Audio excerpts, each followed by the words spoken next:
Welcome back to my channel. ఈరోజు మా అక్క చేతితో చేసిన అల్లం పచ్చడి చూపిస్తూపోతున్నామండి. అల్లం పచ్చడికి కావాల్సిన పదార్థాలు, తయారీ విధానం చూసేయండి. ఈ అల్లం పచ్చడి అనేది ఇడ్లీలోకి, దోశల్లోకి, బజ్జీల్లోకి ఎక్సలెంట్గా ఉంటుందండి. చాలా బాగుంటుంది. అంతేకాదు మనకి ఏదన్నా జ్వరం వచ్చి నోటికి ఏం తినబుద్ధి కావట్లేదు అనుకున్నప్పుడు ఈ అల్లం పచ్చడి టిఫిన్లో వేసుకు తింటే మందులు పైత్యం కూడా ఉండదండి. వీడియోలోకి వెళ్ళిపోదాం. ఇక్కడ గిన్నె పొయ్యి మీద పెట్టుకుని తగినంత ఆయిల్ పోసుకున్నారు. కొంచెం అల్లం ముక్కలు ఎక్కువ వేసుకున్నా తినలేమండి. అందుకని తగినన్ని అల్లం ముక్కలు, అటు ఎక్కువ కాదు ఇటు తక్కువ కాదు. ఈ అల్లం ముక్కలు దోరగా వేయించుకోవాలి.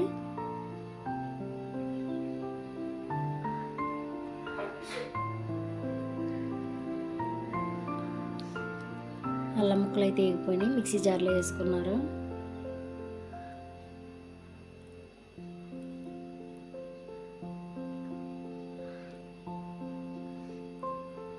వెల్లుల్లి రబ్బలు,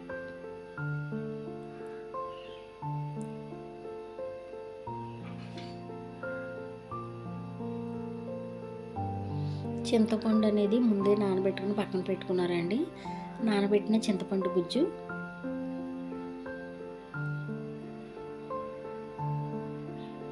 ఆ చింతపండు పులుపు అనేది పులుసు ఉంటుంది కదా, అది తర్వాత నెక్స్ట్ అందులో పోసుకుందాం.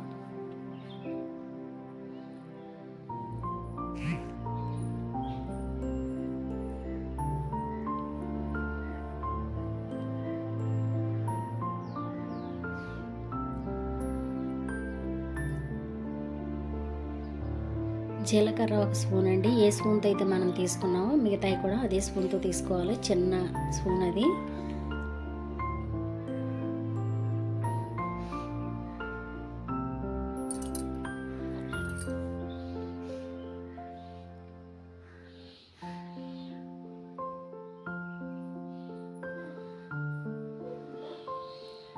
మెంతులు 1 స్పూను,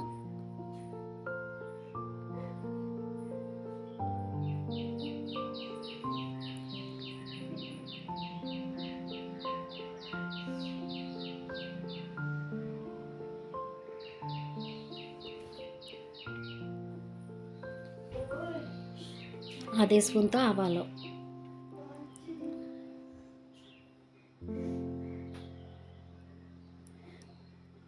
కొంచెం ధనియాలు కూడా వేయించుకుంటున్నారు. నేను వీడియో పెట్టిన కాడి నుంచి, అదే ఛానల్ పెట్టిన కాడి నుంచి మా అక్క ఛానల్ పెట్టావు కదమ్మా, ఒక వంట నేను కూడా చేసి చూపిస్తానని నీ ఛానల్లో పెట్టుకొని హెల్ప్ చేస్తున్నారు చాలా మట్టుకి. మా అక్క వంటలు కూడా అక్కడక్కడ ఉంటాయి, ప్లీజ్ సపోర్ట్ చేయండి. ఇప్పుడు వేయించుకున్న ధనియాలు కూడా గిన్నెలో వేసేసుకోవాలండి.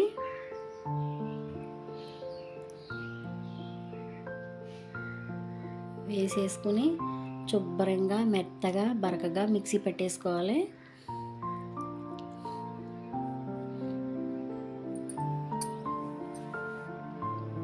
సాల్ట్ వేసేసుకుని తగినంత సాల్ట్, మీ టేస్ట్కి తగినంత సాల్ట్ వేసుకుని, ఎక్కువ తినేవాళ్ళు ఉంటారు, తక్కువ తినేవాళ్ళు ఉంటారు, చూసుకుని వేసుకోండి.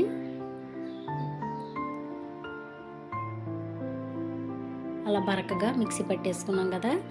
ఇప్పుడు మన దగ్గర కూరల్లో వేసుకునే కారం ఉంటుంది కదా, ఆ కారం కూడా మీరు ఎంత వేసుకుంటారో అంతా వేసుకుని, మనం ఇందాక చింతపండు గుజ్జు వేసాం కదా, ఇప్పుడు దాని పులుసు ఉంటుంది కదా, ఆ పులుసు కూడా ఈ కారంలో వేసేసి, మీరు తగినంత పంచదార వేసుకోండి. పంచదార తినలేని వాళ్ళు పంచదార ప్లేస్లో బెల్లం వేసుకోండి. ఈ కారం వేసుకున్నాక తగినంత పంచదార వేసుకున్నాం కదా. అలాగే ఇప్పుడు నానబెట్టుకున్న చింతపండు పులుసు ఉంటుంది కదా, ఆ పులుసు కూడా ఇందులో పోసేసుకోవాలి.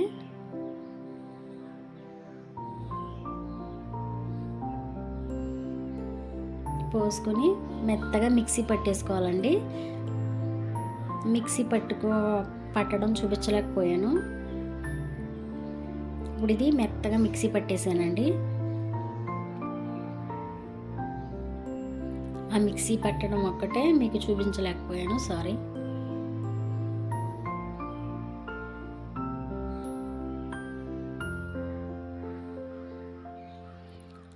మిక్సీ పట్టేసాం కదా, ఇక్కడ పోపు వేసుకోవాలి.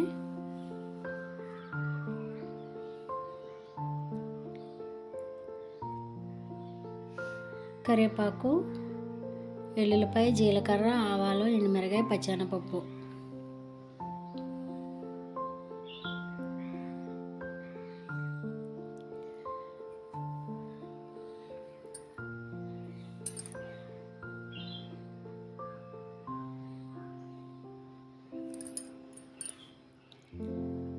మా అక్క చేత్తో చేసిన కమ్మనైన టేస్టీ అయిన అల్లం పచ్చడి హెల్త్కి చాలా మంచిది. మాకు అందులోకి గొంతుకులు బాగా గొంతుకు పట్టి గొంతుకులు పూడిపోని అసలే బాగా. ఇలా ఈ అల్లం పచ్చడి వేసుకుని వేడివేడి ఇడ్లీలో తింటే మందులు పైత్యం కూడా లేదు, చాలా బాగుంది.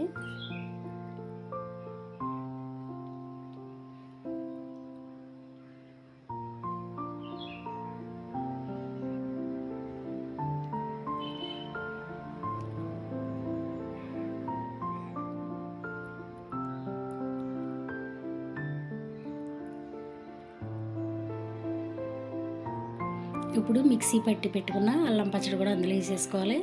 చూశారు కదా, ఇందాక మిక్సీ పట్టడం ఒకటే స్లిప్ అయింది ఛానల్లో వీడియో.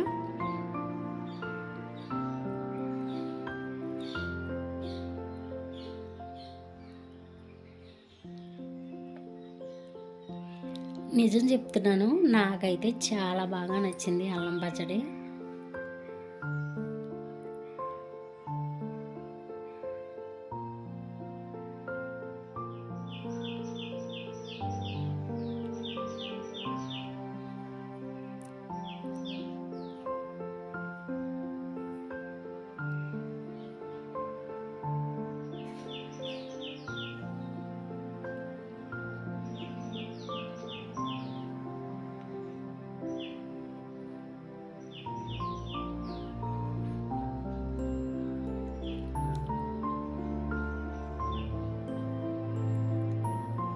ఎంతో టేస్టీగా రుచిగా ఉండే టేస్టీ అల్లం పచ్చడి రెడీ అయిపోయిందండి.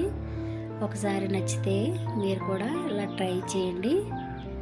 దీనికి కావాల్సిన ఎండుమిరపకాయలు అక్కర్లొద్దు, కారం మీరు కూరలో వేసుకునే కారం ఉంటే సరిపోతుంది, మిగతావన్నీ ఇంట్లో ఉండేవే.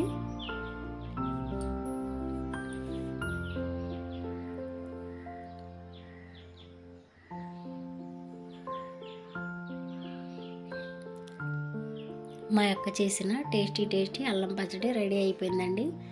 చూసిన వాళ్ళు చూసి వెళ్ళిపోకుండా ప్లీజ్ ఒక లైక్ చేయండి. ఈరోజు వీడియో అయితే ఇదండి. ఇంకా ముందు మంచి వీడియోతో మీ ముందుకు వస్తాం.